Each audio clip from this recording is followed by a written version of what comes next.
Have you ever heard of a story where the hero becomes the villain?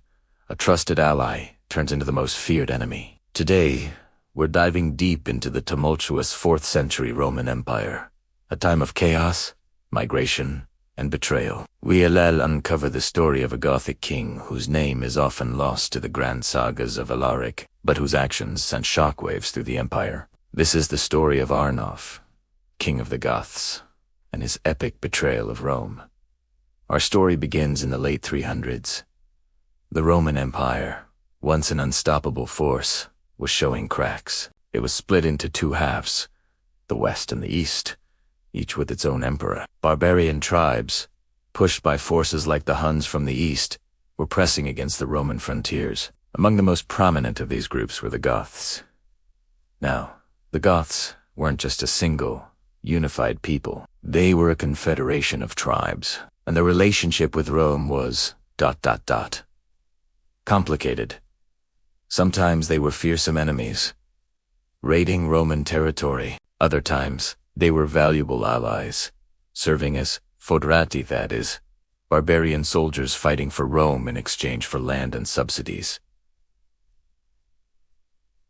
This is where Arnulf enters the scene. He wasn't just any Gothic chieftain. He was a charismatic and ambitious leader who had risen to become a king among his people. Unlike many of his contemporaries who saw Rome as a monolithic enemy, Arnulf was a pragmatist. He understood Roman power, Roman wealth, and Roman politics. He saw that the best way to secure a future for his people was not through constant war, but through alliance. Arnulf led his warriors into the service of the Eastern Roman Emperor, Theodosius the Great. And he wasn't just a token commander. Arnulf proved to be a brilliant military strategist. His Gothic cavalry was legendary, known for its ferocity and discipline. He fought in some of the most crucial battles of the era, helping Emperor Theodosius secure his borders and even put down internal rebellions. For his loyalty and his victories, Arnulf was showered with honors. He was given a high rank in the Roman army, granted vast estates, and his people were settled on fertile lands within the empire's borders. To many in the Roman court at Constantinople, Arnulf was the model of barbarian ally, tamed and useful force for the empire. He was respected, feared, and, most importantly, trusted.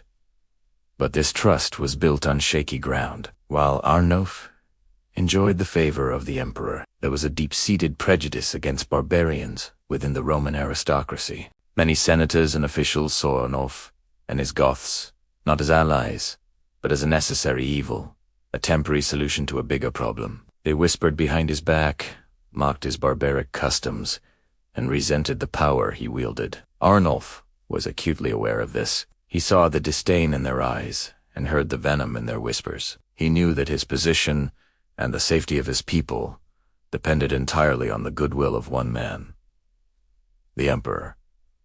Then, in 395 AD, everything changed. Emperor Theodosius died. The empire was officially and permanently divided between his two young sons, Arcadius in the east and Honorius in the west.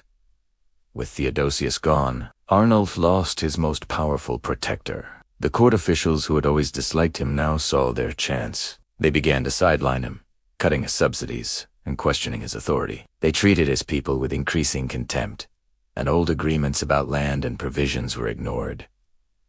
For Arnulf, this was more than just a personal insult. It was a threat to the very survival of his people. He had kept his end of the bargain. He had fought Rome's wars and bled for the empire. In return, he and his people were being treated like beggars.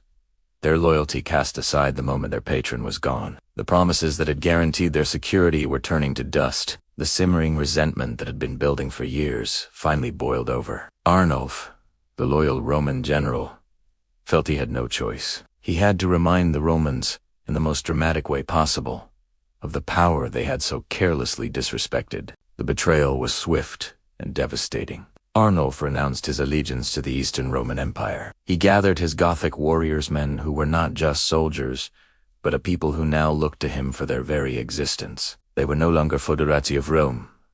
They were the army of the Gothic king Arnulf.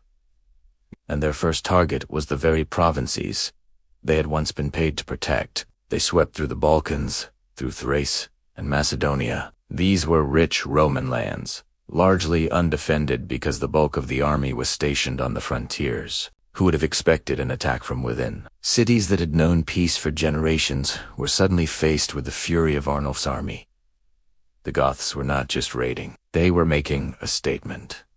They plundered villas, sacked towns, and burned fields. The smoke from their destruction could be seen for miles, a terrifying signal that the empire's control was collapsing. The Roman court in Constantinople was thrown into chaos. They had underestimated Arnulf completely. They had seen a barbarian general, but they had failed to see the king of a proud and desperate people. The armies they sent to stop him were either too small or were outmaneuvered by Arnulf's superior. Knowledge of the terrain he had learned to master while fighting asterisk for asterisk Rome. His betrayal was not just a military rebellion. It was an ideological crisis. It proved that the foederati system, the cornerstone of late Roman defense, was a double-edged sword. The very warriors hired to protect the empire could become its most dangerous destroyers. Arnulf's campaign of terror was not mindless violence. It had a clear, political objective. He wasn't trying to conquer the Roman Empire. He knew that was impossible. He was trying to force the new emperor Arcadius and his court to the negotiating table. He wanted a new deal, a better deal. He wanted more land for his people, more gold, and, most importantly, a legitimate and powerful position for himself within the Roman power structure, one that could never be taken away at the whim of some court official. He was using destruction as a form of leverage, demonstrating that the cost of ignoring him was far greater than the cost of meeting his demands. The crisis deepened as Arnulf marched his army south, into Greece itself. He bypassed the famous pass of Thermopylae and descended upon a land rich with ancient history and culture. Cities like Corinth, Argos, and Sparta, which had stood for 1,000 years, were plundered. The devastation in Greece was a profound psychological blow to the Roman world. It was a desecration of their cultural heartland by the very barbarians they looked down upon. Finally, the Eastern Roman court, unable to defeat Arnulf militarily, was forced to do exactly what he wanted. They negotiated. In a stunning reversal, the Romans offered Arnulf a new title. He was made Magista Militum per Illyricum, which means Master of Soldiers for Illyricum. It was a high-ranking official Roman military command. In essence, the Romans were now paying the man who had just ravaged their provinces to protect those same provinces. Arnulf had won. He had turned betrayal into a promotion. He now had the official Roman authority and the resources he craved. He had secured a home and a future for his people, at least for a while. Arnulf's story is a powerful lesson from the final centuries of the Roman Empire. It shows us how fragile alliances can be, and how pride and prejudice can lead to disaster. The Romans' arrogance blinded them to the legitimate grievances of their allies, and they paid a heavy price. Arnulf's betrayal wasn't just the act of one man. It was the result of a system that treated an entire people as disposable tools of war. His dramatic rebellion served as a blueprint for other Gothic leaders, most famously Alaric, who, just a few years later, would take this strategy to its ultimate conclusion and sack the city of Rome itself. So while Arnulf's name might not be as famous as others, his story is a critical chapter in the fall of the Roman Empire. It's a classic tale of how a trusted friend, when pushed too far, can become the most formidable of foes. Thanks for joining us on this journey back in time. If you found this story fascinating, make sure to hit that like button and subscribe for more deep dives into the hidden corners of history. Let us know in the comments what other historical betrayals you'd like to see covered. Until next time.